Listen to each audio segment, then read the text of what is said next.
এরে নবীর উম্মতের দল,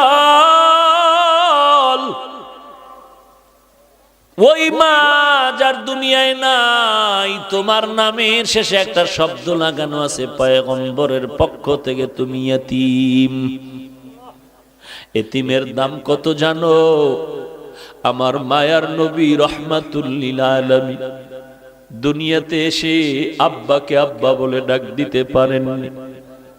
কেমন মায়ার নবী আমার মায়ার নবী একদিন বিকালবেলা মাঠের পার্শ্বে বসে বাচ্চারা খেলাধুলা করে, নবীও শিশু বয়সে দেখে বাচ্চাদের খেলা। নবীর মনে খেলার কোনো আগ্রহ নাই, কারণ আল্লাহ 4 বার কুদরতি অপারেশন করে করে দুনিয়ার সব চাহিদা নষ্ট করে দিয়েছে। মায়ার নবী দেখতেছেন যখন সন্ধ্যা গনিয়ে আসছে, সব ছেলেদের বাবারা এসে ছেলেদের কোলে নিয়ে বাড়িতে রওয়ানা। আমার মায়ার নবী ডানে তাকায় আর বামে তাকায়, খুঁজে আমার বাবাই কই, আমার বাবাই কই।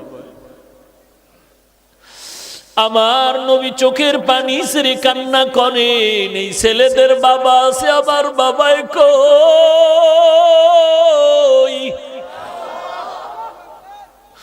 আম্মা জান আমেনা ঘর থেকে সন্ধ্যা হয়ে গেল, কই আবার সন্তান।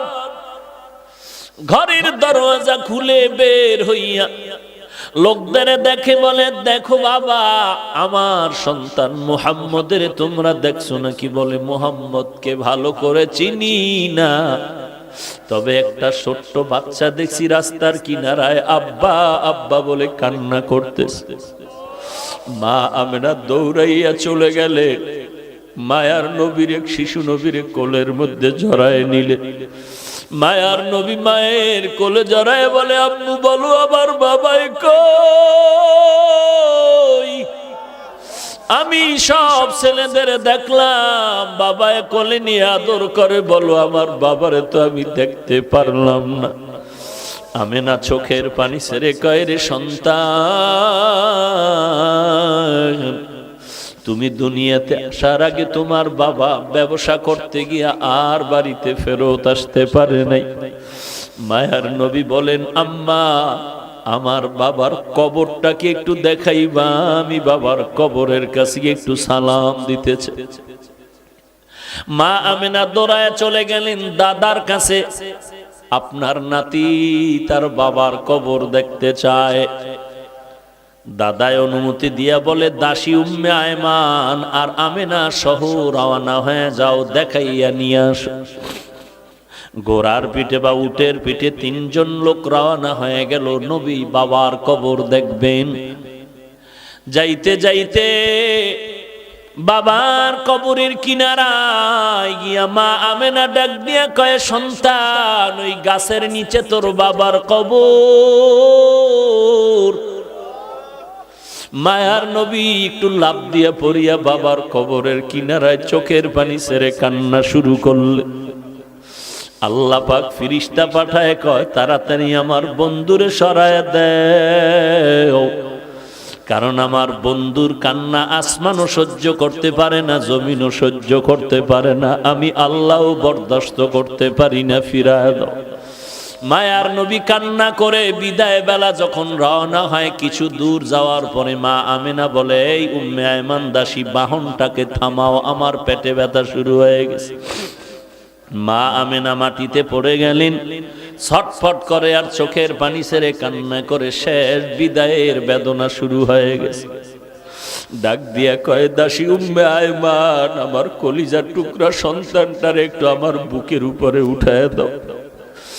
মায়ার নবীর জড়ায় বলে, বাবা চির বিদায়ের সালাম, আর বুঝি দেখা হবে না রে সন্তান। বাবার কবর দেখতে গিয়া আজ মাকেও তুমি হারিয়ে এতিমের মতো বাড়িতে যাইবা। মায়ার নবী কান্না করেন, ও মা, আমি কার কাছে গিয়ে একটু মায়ের আশ্রয় নিব, আদর নিব? মা আমেনা ওখানে কান্না করে করে এখানে বিদায় হয়ে গেলেন। এইবার 2 জন মানুষ, দাসী উম্মে আয়মান আর আমার নবী রওয়ানা। লম্বা ঘটনা। মায়ার নবী চলতেছেন, দাদা অপেক্ষায় আছে, এখনো কেন আসে না? হঠাৎ নজর করে দেখে বাহনের উপরে 3 জন লোক ছিল, একজন দেখা যায় না, ব্যাপারটা কি? কাছে আইসা নবী দাদার গলা জড়ায় ডাক দিয়ে কয়, দাদা। বাবারে দেখতে গিয়া মা হারায় চির এতিম হয়ে গেল। দাদার গলা জড়ায় কয়, আমি আর কাকে মা বলে ডাক দিব রে দাদা?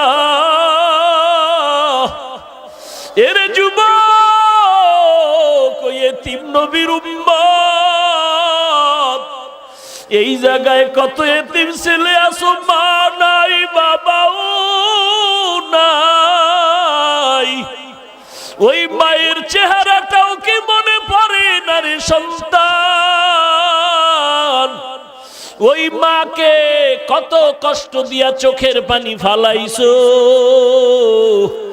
ওই মায়ের কলিজায় যারা আঘাত করেছো, চোখের পানি ছাড়ি আমার মাওলার কাছে তওবা কর। আমার মাওলা যদি ক্ষমা না করে তোর উপায় নাই। আল্লাহর নবী এতিমদের জন্য কত দয়ার নবী, আমার মায়ার নবী ঘর থেকে বের হয়ে গেলেন। হঠাৎ রাস্তার কিনারায় দেখে বাচ্চারা খেলাধুলা করে। নবী দেখার পরে সামনে আগায় গেলেন। একটু দূরে গিয়ে দেখে একটা বাচ্চা রাস্তার কিনারায়, কোনো কাপড় নাই, ছোট বাচ্চা উলঙ্গ বসে আছে। নবী বললেন, বাবা তোমার বাড়ি কই? বলে আমার বাড়ি নাই। ঘর কই? বলে ঘর নাই। আব্বা আম্মা কই? বলে আব্বা নাই, আমি এতিম। মায়ার নবী তার হাতটা ধরে কয় চল। নবী বাচ্চাটার হাত ধরিয়া সোজা ঘরের মধ্যে চলে গেলেন।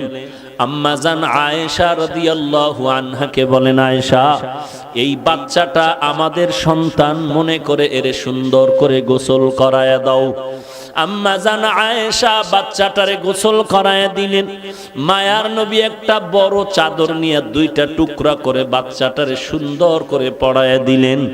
এইবার নবী বলে, চলো বাবা, নামাজ আদায় করতে চলো মসজিদে নববীতে। বাচ্চা যখন সামনে হাঁটতেছে, নবীজি ঘর থেকে বের হয়ে কয়, দাঁড়াও, তুমি হাঁটবা না, দাঁড়াও। বাচ্চা দাঁড়ায় গেল। মায়ার নবী বসে গেলেন আর বলেন, বাবা, আমিও মা হারা বাবা হারা এতিম, তুমিও চূড়ান্ত মা বাবা হারা এতিম। আমি আজকে তোমার একটু খেদমত করতে চাই। তোমার কদমটা মাটিতে দিও না, তুমি আমার কাঁধের উপর উঠে বসো। আমি তোমারে কাঁধে করে আজ মসজিদে নিয়ে যাই, আর কিয়ামত পর্যন্ত দুনিয়ার মানুষের এই বয়ান দিতে থাকবো যে মায়ার নবী এতিমের কত দরদি হয়েছিলেন। বাচ্চা বলে, না, আমি কাঁধের মধ্যে উঠব না। নবী বলেন, উঠো। শেষ পর্যন্ত বাচ্চাটারে কাঁধের মধ্যে নিয়া মায়ার নবী এবার মসজিদের দিকে রওয়ানা। এইবার ওই যে খেলাধুলা করতেছিল বাচ্চারা, ওরা যখন দেখলো ওই বাচ্চাটা রহমাতুল্লিল আলামিনের বরকতি কাঁধের উপরে, বাচ্চাগুলো আফসোস করে যে আজ ওর কপাল কত ভালো, এর মা নাই, বাবা নাই। আমিও বড় এতিম, আমি মা হারাইলাম, আমি বাবা হারাইলাম, আমার কেউ নাই। আমি বাচ্চাটারে আদর করে মাথায় হাত দিয়া দোয়া করে দেই। উম্মতের জানায় দিয়েন আপনারা, একটা এতিম বাচ্চা যদি হাতে পায় আর এর মাথায় হাত বুলায় যদি কেউ দেয়, মোহাব্বতের নজরে ওই সমপরিমাণ হাতের নিচে চুল বরাবর নেক আল্লাহ তার আমল নামায় দান করবেন। এরে নবীর উম্মতের দল, ওই মায়ের অবদান ভুলার মতো না। জানা অজানা ভাবেও যদি কোনো ভুল করে থাকো, ওই মা বাবার থেকে দোয়া নাও, তাড়াতাড়ি ক্ষমা চেয়ে নাও, আল্লাহর কাছেও ক্ষমা চাও রে ভাই। আমার মায়ের অবদান, বাবার অবদান ভুলতে পারবো না রে বাবা। মাঝে মাঝে মায়ের সন্তানের মারে শাসন করার জন্য, কিন্তু দেখছো মাঝে মাঝে সন্তানের মায়ে মারার পরেও কিন্তু মা ঘুমাইতে পারে না। মা কিন্তু সন্তানের ধমক দিয়াও কিন্তু পাগলের মতো থাকে। সন্তানের ধমক দিছে এমন জোরে, সন্তান অভিমান করে ঘরে যায় না, ভাত খায় না, মা কয়া ডাকে না। আব্বাজান একদিন তাকায় দেখতেছে বালিশে মাথা লাগায় তার স্ত্রী গুনগুন করে কান্না করে রাতের বেলা। আব্বাজান বলে, বিবি কেন কাঁদো? বলে, আমার অন্তরে বড় ব্যথা। বলে, কি ব্যথা? বলে, একটা সপ্তাহ হয়ে গেছে সন্তান আমাকে মা বলিয়া ডাক দেয় না। বলে, কেন? বলে, আমি একটু শাসন করতে গিয়ে ধমক দিয়েছিলাম, এই কারণে রাগ করেছে, অভিমান করে আর ডাকে না। আব্বাজান বলে, বিবি তুমি আরামে খাও, ঘুমাও, কোনো চিন্তা করা লাগবে না। সন্তান একদিন আগে পিছনে তোমার কাছে সেই ক্ষমা চাবে। আমার মা কান্না করে বলেন, ও স্বামী আমার, যতই আমি খানার প্লেট নিয়ে বসি খানা মুখে যায় না, যতই আমি ঘুমানোর চেষ্টা করি আমার চোখে ঘুম আসে না। কারণ আমি খানার থেকে, ঘুমের থেকে সন্তানের মা ডাকে যেই মজা পাই, ওই মজা আমি খানায় পাই না, ঘুমের মধ্যে পাই না। এরে নবীর উম্মতের দল, সন্তান মায়ের কাছে টেলিফোন করে, মা আমি 3 দিনের জন্য ঢাকা থেকে 1.5-2 মাস হয়ে গেল, এখন বাড়ি আসতেছি, ছুটি হয়ে গেল। আম্মা জান তোমার জন্য কি নিয়ে আসবো? বলে, আমার জন্য কিছু লাগবে না, তোর বাবার জন্য যদি কিছু পারো তুই নিয়ে আসবি। এরে নবীর উম্মতের দল, সন্তান মার্কেটে গিয়া শপিং করে, মাকে বলে, মা বলো কি আনবো? মা বলে, কিছু আনা লাগবে না। বলে, মা তুমি এমন কেন করো? বলে, বাবা তুই আমারে কি দিয়া খুশি করবি? তুই যদি স্বর্ণের কিছু দাও তারপর আমি খুশি হতে পারি না। তুই তাড়াতাড়ি আয়, তোর চেহারাটা দেখলে যেই খুশি হব, ওই খুশি আমারে তুই কাপড় দিয়াও করতে পারবি না। তুই আমারে মা বলিয়া ডাক দিলে আমি বাজেই খুশি হব। এই খুশি তুই আমাকে কিছু দিয়ে করতে পারবি না। সন্তান সন্ধ্যা পেরিয়ে যাওয়ার পরে গাড়ির মধ্যে উঠিয়া মাকে মোবাইল করছে, আমি 12টার মধ্যে বাসায় চলে আসতেছি, মা তুমি দোয়া করো। প্রতিদিন মা ঘুমাইয়া যায়, আজকে মা ঘুমায় না, খানাও খায় না। সন্তান আসবে, একত্রে সন্তানের নিয়ে মা খানা খাবে। ঘড়ির কাঁটার দিয়ে তাকায় আর দেখে কখন 12টা বাজবে, সন্তান আইসা মা বলে ডাক দিবে।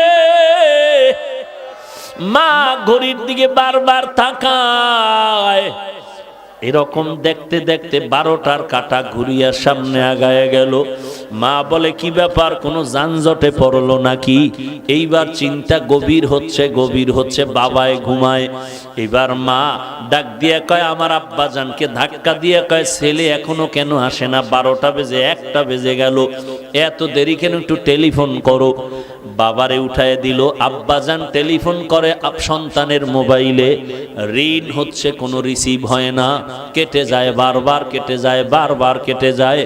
মায়ের অন্তরের মধ্যে কেমন যেন একটু সন্দেহ ভাব, নাকি আমার সন্তান কোনো বিপদের মধ্যে পড়ে গেল। এইভাবে কল দেয়, কেটে যায়, কল দেয়, কেটে যায়। বাবা মোবাইল রেখে আবার শুয়ে পড়ল। মা অস্থির হয়ে গেল, বাবাকেও বুঝাইতে পারে না মনের ব্যথাটা। শেষ পর্যন্ত আবার ধাক্কা দিয়ে কয়, ও স্বামী আমার সন্তান তো এত দেরি করতে পারে না, আমি অপেক্ষায় আছি, আমার সন্তান আসবে, আমি সন্তানের নিয়ে একত্রে খানা খাবো, আজকে মন ভরে খানা খাবো। কত অনুষ্ঠান গেল, আমি এক টুকরা গোশত খাই নাই আমার সন্তানের মায়ার কারণে। তুমি আবার একটু মোবাইল করো। বাবায় ঘুম থেকে উঠিয়া আবার মোবাইল করে, রিং হয়, রিসিভ হয় না, রিং বাজতেছে, রিসিভ হয় না। এইভাবে দীর্ঘক্ষণ যখন ট্রাই করা শুরু করলো, এক পর্যায়ে হঠাৎ করে দেখে মোবাইলটা রিসিভ হয়ে গেল। ডাক দিয়ে কয়, বাবা তুই কই? হঠাৎ বাবার কানে দেখে সন্তানের কণ্ঠের আওয়াজ নাই, অন্য লোকের আওয়াজ। ডাক দিয়া বলে, কে আপনি? বলে, মোবাইলওয়ালার বাবা। বলে, তাড়াতাড়ি অ্যাম্বুলেন্স নিয়ে আসো, তোমার সন্তান এখন পরকালের লাশ হইয়া মাটিতে পড়ে আছে। গাড়িতে উঠছে, গাড়ি অ্যাক্সিডেন্ট হয়ে রাস্তার পাশে গাছের সাথে বেজে আছে, মানুষ রক্তাক্ত হয়ে গেছে। বাবায় মোবাইলটা ফালায় বেউসায় বিছানায় পড়ে গেল। মা বলে কি খবর আমার সন্তানের? বলে তোমার সন্তানের অবস্থা খারাপ। মা এমন একটা চিৎকার দিয়া রাস্তায় বের হইয়া ঘরের দরজা দিয়া চিল্লায় বলে তোরা কে কোথায় আছো? আমার সন্তানের একটু আগায় আনতে আমি যাই। বাবা আমার মাকে সান্ত্বনা দিয়া ঘরে আটকাইয়া অনেক মহিলাকে বসায়া বলে এখানে ধরে রাখো। বাবায় তাড়াতাড়ি টেলিফোন করে অ্যাম্বুলেন্স নিয়ে লাশ নিয়ে যখন রওয়ানা, বাড়ির দরওয়াজা দিয়া যখন ওই বাঁশি বাজাইয়া ঢুকে, মা পাগলনির মতো দৌড়ায় আর বলে তাড়াতাড়ি ডালা খুলে দাও, আমার সন্তান কেমন আছে একটু দেখতে চাই। মা এবার সন্তানের চুমু খায় বলে মা বাবা তুই এই বাজার নিয়ে আমার কাছে আসার কি সংবাদ দিয়েছিলি? আমি তো আর খানা খাইতে পারলাম না রে বাবা, তোর জন্য খানা খাই নাই। আজ আমার কলিজায় তুই এমন আঘাত দিয়ে গেলি রে সন্তান। ওই মা ওই যে সন্তান করে করে করে করে কান্না করে করে এমন পাগল হয়ে গেল, দুনিয়ার কোন ডাক্তার আজ পর্যন্ত ওই মাকে ভালো করতে পারলো না। এরে পয়গম্বরের উম্মতের দল, ও পর্দার আড়ালের মা বোনেরা, তুমিও সন্তানের মা, একটু চিন্তা করো তোমার মাও তো একদিন এই রকমই মা ছিল। আজকে তুমি নতুন স্বামীর ঘরে আসছো, কত আরাম, কত আনন্দের শাড়ি পরিয়া, কত আনন্দের খানা। এমন একটা দিন আসবে সাদা কাপড়ের প্যাকেট হইয়া কবরে যাইবা, সবাই কান্না করবে, সন্তান মা মা বলে কাঁদবে, একটা জবাব দিতে পারবা না রে মা। আল্লাহ পাক বলেন ওয়াবিল ওয়ালিদাইনি ইহসানা, ওই মা বাবার সাথে ইহসান করো। যার মা নাই, যার বাবা নাই, ওই অন্ধকার কবরের কিনারা দাঁড়ায়া চোখের পানি ছেড়ে দোয়া করো, কোরআন তেলাওয়াত করো আর গুনাহ ছাড়ো, নেক আমল করো। ওই মা বাবার জন্য দিলটা ভরে নেক আমল করো। ওই মা বাবার সাথে যেন কোনো রকম বেয়াদবিমূলক আচরণ না হয়। আল্লাহ পাক বলেন ওই মা বাবার কেউ যদি বৃদ্ধ হয়ে যায়, খবরদার ধমক দিয়া কথা বলবা না, উপশব্দ বলার মতো কোনো শব্দ যেন না হয়।